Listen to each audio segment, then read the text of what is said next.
20 minutes before tip-off, the Sixers announced Joel Embiid would not be playing in Game 3 in Brooklyn. And I'm sure the Nets had a false sense of security playing in front of their home crowd. What they clearly were not prepared for was the scoring explosion of Ben Simmons.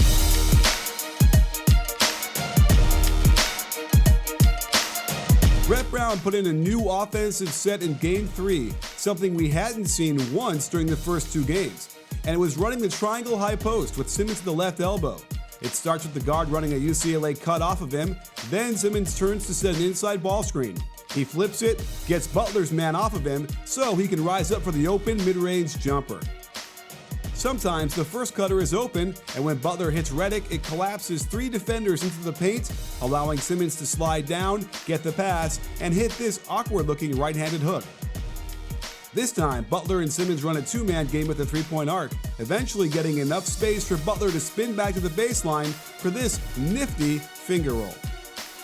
You can see that after Redick makes the UCLA cut, he cuts back around a double stagger on the weak side to what we can call hawk action. Meanwhile, Simmons sets a solid screen, then rolls, and Jimmy Butler does the rest, hitting the shot and getting an and one. They ran it once in the second half, and the switch of the inside ball screen blows up the initial attack. Redick never stopped moving, rejecting the double screen on the right side to cut back across for the ball. Because Brooklyn is so keen on dropping way off of Simmons due to his lack of a shot, it puts them way out of position when he ball screens a shooter, which is why Redick is so wide open from behind the arc. While getting Simmons down low to the post is certainly not new for the Sixers offense, it was effective early as Simmons pulls the chair out from under Kurucs and attacks the basket with a nice floating twisty righty flip over Jared Allen.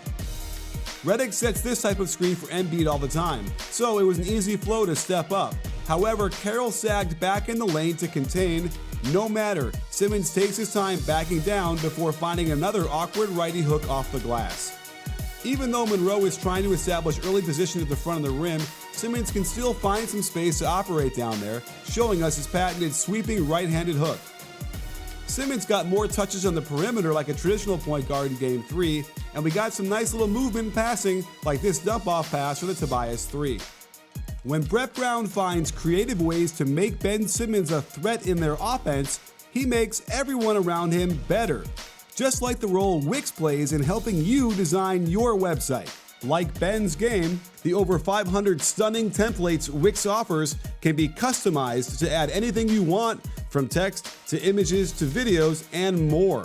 You can start and publish for free, and they've got a very robust set of business solutions to fulfill your every need. Get started now by going to wix.com/podcast and get 10% off. Push the limits of web design with Wix. Do you all remember how much I railed about Simmons hanging around the dunker spot so much, not being a threat in the offense and allowing his man to gum up the work so gosh darn much? Well, it's a revelation to see him out in the perimeter waiting for the pass so he can attack on the catch, bully his man down towards the rim, then rise up with that righty hook shot of his. Brett Brown also found about 6 minutes last night for Simmons to play center, and all of these lineups destroyed the Nets. Setting the screen, then rolling to the hoop gets him a strong righty finish off the glass. And just running this double handoff sucks two defenders to Redick, opening up the dive to the hoop and more good vision to dump this off to Tobias Harris. And finally, I'd like to double the minutes of Ben Simmons at center if it means we get to see more of the fake handoff into violent smash at the rim. Another difference without Embiid is his replacement Greg Monroe, who is a little bit faster down the court.